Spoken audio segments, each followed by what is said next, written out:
Je suis Jean Tatine Sungani Landou, j'ai 52 ans. Je suis originaire de la province du Congo central, district de la Lukaya, territoire de Madimba. Pour l'instant, je suis directeur provincial dans un grand établissement public de la RDC, du pays.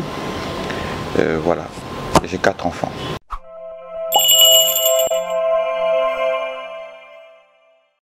Alors, je suis d'abord détenteur d'une licence en sciences économiques appliquées de l'université de Kinshasa, 98. Après cela, j'ai directement travaillé à l'office des douanes et accès qui par la suite est devenu direction générale des douanes et accès, donc de l'OFIDA qui est devenu DGDA aujourd'hui. J'ai essentiellement évolué dans le secteur financier. Donc j'étais au niveau du contrôle budgétaire et puis la trésorerie. J'étais trésorier de la DGDA pendant 7 ans environ. Après cela, j'ai été élu par les agents comme président de la délégation syndicale nationale, donc représentant du personnel au comité de gestion, donc à ce titre membre du comité de gestion et du conseil d'administration, où je travaillais pour défendre les intérêts des agents. Malheureusement, cela n'a pas plu à certaines autorités de l'époque, ce qui fait que nous avons quitté la DGDA, plus précisément on nous a fait quitter la DGDA à l'époque, heureusement avec l'avènement de son Excellence Félix Antoine Tshilombo, Tshisekedi Tshilombo, nous avons été par ordonnance présidentielle rétablis depuis par ordonnance du 5 juillet 2022. Ça c'était une parenthèse. Par la suite, je suis allé travailler dans un programme de la Banque mondiale où j'étais chief macroéconomiste, donc macroéconomiste en chef du département de macroéconomie de la Banque mondiale, où un projet en partenariat avec le gouvernement central et la Banque mondiale sous supervision du COREF consistait à installer la chaîne des recettes dans 4 provinces pilotes. J'y ai travaillé jusqu'en décembre 2012 et en janvier 2013 j'ai commencé comme responsable de la comptabilité dans une grande société de télécommunications de la place dont je tairai le nom pour raison de concurrence. J'ai travaillé là-bas jusqu'en 2019 où j'ai démissionné et je me suis mis à mon propre compte pour diriger ma société Vision Congo, dont je suis toujours le directeur général et j'ai acquis certaines participations, dont dans une grande banque de la place, où je suis administrateur d'ailleurs jusqu'à ce jour. Et quelques temps après, en 2020, j'ai été retenu comme conseiller financier dans plusieurs ministères du gouvernement central, dont celui de la communication et médias à l'époque, qui était ministère d'État. C'est pendant ce temps-là que l'établissement où je suis pour l'instant m'a recruté comme expert en finances publiques, climat des affaires, fiscalité et finances tout court. J'ai travaillé pour asseoir le projet qui est devenu aujourd'hui une réalité et cet établissement m'a engagé comme chef de division, donc l'équivalent de sous-directeur, le 1er mai 2021 et le 31 mai 2022, j'ai été promu de cet établissement et le 2 juin 2022, j'ai été élu directeur provincial et affecté au Congo central où je suis depuis le 21 août 2022, ici à Matadi. Voilà.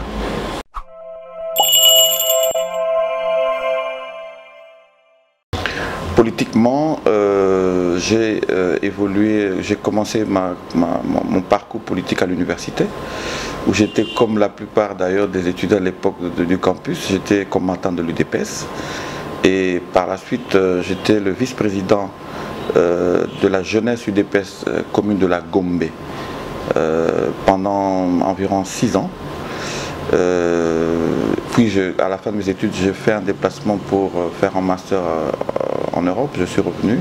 J'ai commencé donc à travailler à la DGDA où j'ai mis en veilleuse ma carrière politique pendant quelques temps. Et quand nous avons quitté la DGDA en 2010, je me suis lancé en politique à nouveau dans un parti qui s'appelait le MR avec l'honorable Clément Kankou qui est mon premier patron politique. J'ai quitté Clément Kankou pour rejoindre l'Union pour la Nation congolaise en 2011, dont je suis d'ailleurs cofondateur. Et je suis le premier président de la Ligue de jeunes de ce parti. Et je suis toujours membre de ce parti jusqu'à ce jour. J'exerce la fonction de secrétaire politique national après avoir exercer les fonctions de recteur de l'université ou l'école du parti. Lorsque M. Bitakura nous avait quittés, c'est moi qui l'avais remplacé. Donc voilà, en gros, politiquement.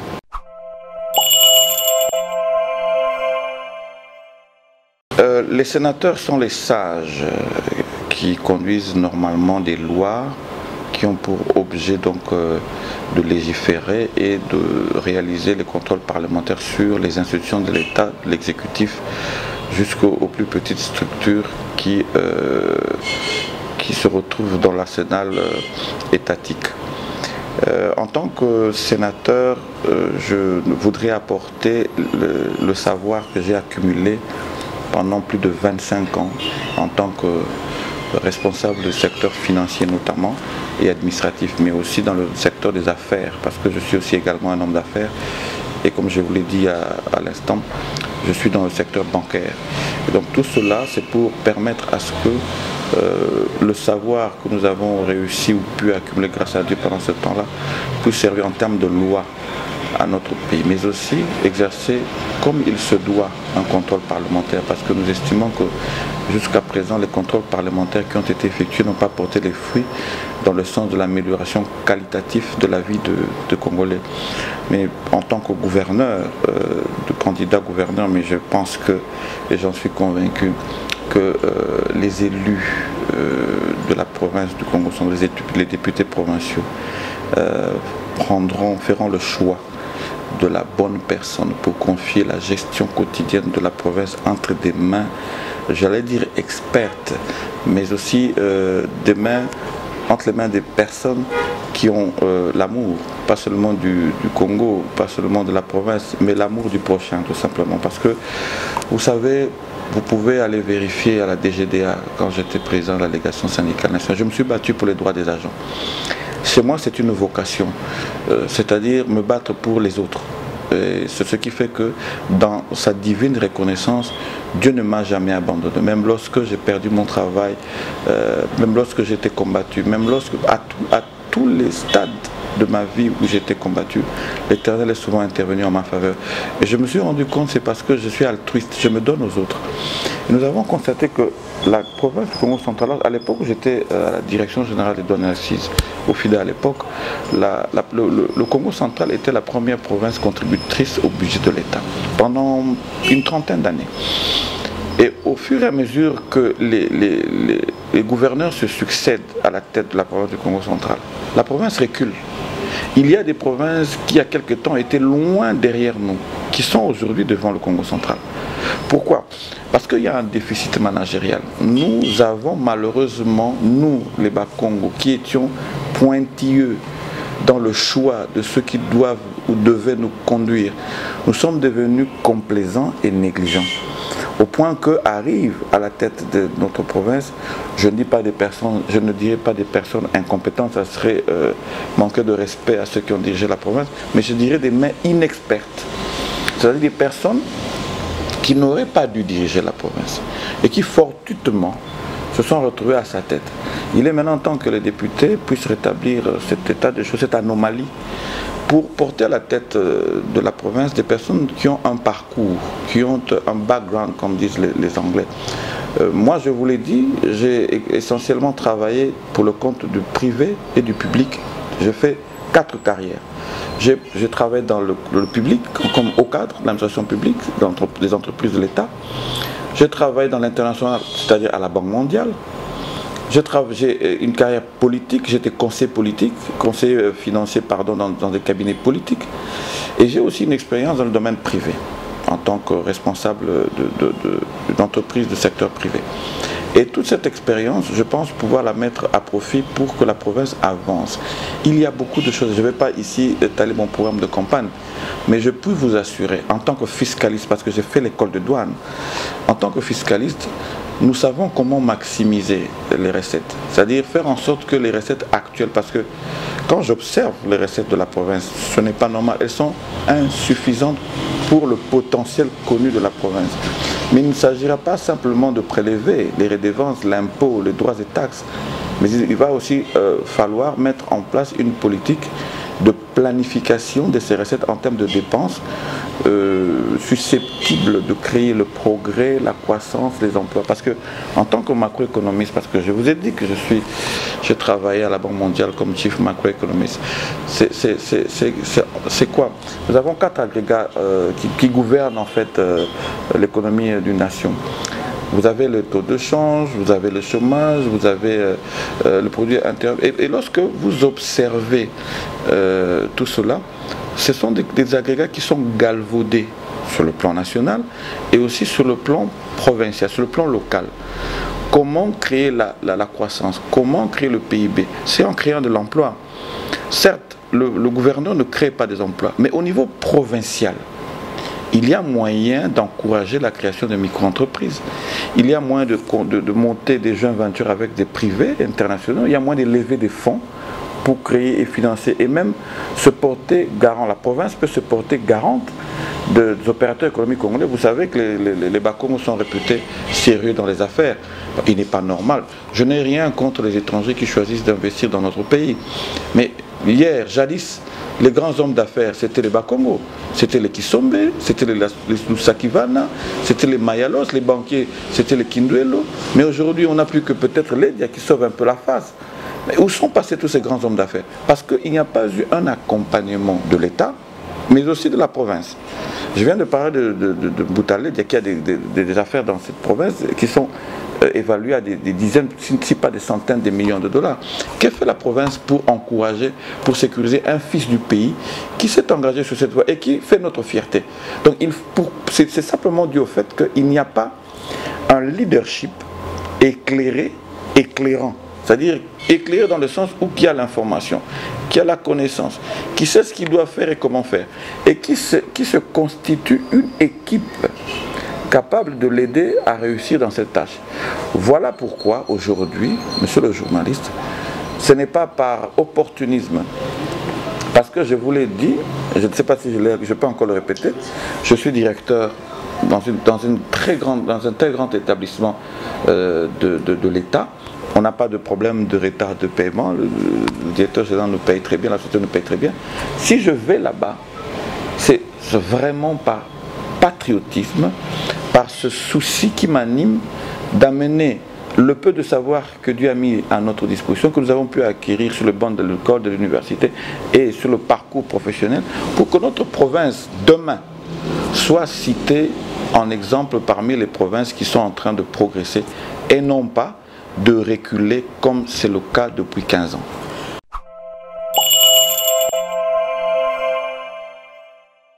Je voulais simplement dire ceci. Le peuple a fait confiance à ses élus. C'est pour ça qu'il siège à l'Assemblée provinciale. Parce que quand on observe la quantité des personnes qui ont sollicité le suffrage populaire, je pense qu'on a dépassé, on a établi cette année un record. Alors si les électeurs ont fait confiance à ces élus-là, c'est pour qu'ils puissent aussi apporter un tant soit peu, un changement dans leur vécu quotidien. Alors le vécu quotidien passe aussi par le choix d'un animateur provincial qui soit sérieux. Moi, je vous mets au défi, vous pouvez vérifier sur ma caille, allez, rentrez à la DG, rentrez partout, je suis passé, vous apprendrez, vous verrez, vous allez vous faire votre propre idée. Donc, c'est vraiment un appel pathétique.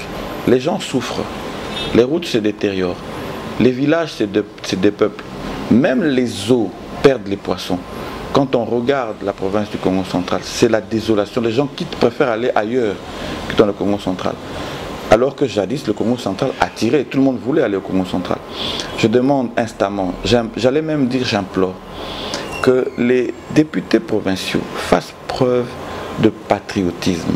C'est vrai, on nous parle d'argent. Heureusement que tous les députés ne sont pas cupides ni vénaux.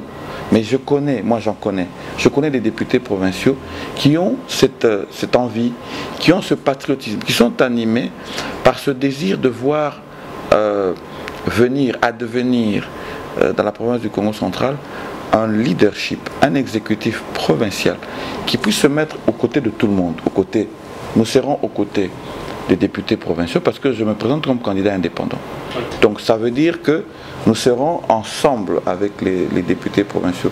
Je l'ai fait à dessein pour ne pas subir le diktat, je mets ça entre guillemets, des politiques. Parce que nous sommes, le gouverneur de province, il représente le chef de l'État.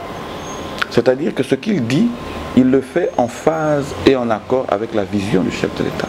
Et quand les populations, comme c'est le cas aujourd'hui, se désolidarisent de l'action de l'exécutif, cela a de quoi inquiéter le chef de l'État. Mais lorsque les populations adhèrent et soutiennent l'action de l'exécutif, ça met le chef de l'État à l'abri des critiques pour éviter des scènes comme celles qu'on a vues où les populations ne s'inquiètent même pas de la présence du chef de l'État pour vilipender l'exécutif. Et ça désacralise le pouvoir que le chef de l'État transmet aux provinces. C'est pourquoi, frères, parce que nous sommes tous, nous sommes la province, nous n'avons pas d'autre province. Moi je suis du Congo central, mes parents, père, mère et mes 4 grands-pères sont de la province du Congo central. En d'autres termes, je n'ai pas d'autre province que celle-ci. Donc nous allons nous impliquer avec le concours et le soutien des députés provinciaux, du bureau, avec toutes les structures de l'administration publique, avec les populations, pour prendre à bras le corps le problème de la province. Je ne vous ai pas dit, je vais construire les routes, non. Moi, ce que je vous garantis, ce que vous pouvez retenir aujourd'hui, c'est que je vais travailler. Ça, c'est sûr, parce que nous avons été habitués dans ce pays, dans notre province, à conjuguer 3 verbes. Beaucoup parler, beaucoup écrire, beaucoup discourir, beaucoup de beaux discours. Quand vous prenez les programmes de campagne, c'est des beaux discours, c'est des pages et des pages qui n'ont pas été réalisées. Moi aussi, je vais conjuguer 3 verbes. Le jour où je serai investi par les députés, par le chef de l'État, moi aussi, je vais engager la province à conjuguer 3 verbes. Le premier verbe, c'est travailler. Le second, c'est travailler. Le troisième, c'est travailler. Et je pense qu'avec l'aide de Dieu et avec le concours de toutes les personnes de bonne volonté, dans 5 ans, quand vous reviendrez pour me faire une autre interview, je pense que vous serez fiers du travail que nous aurons accompli.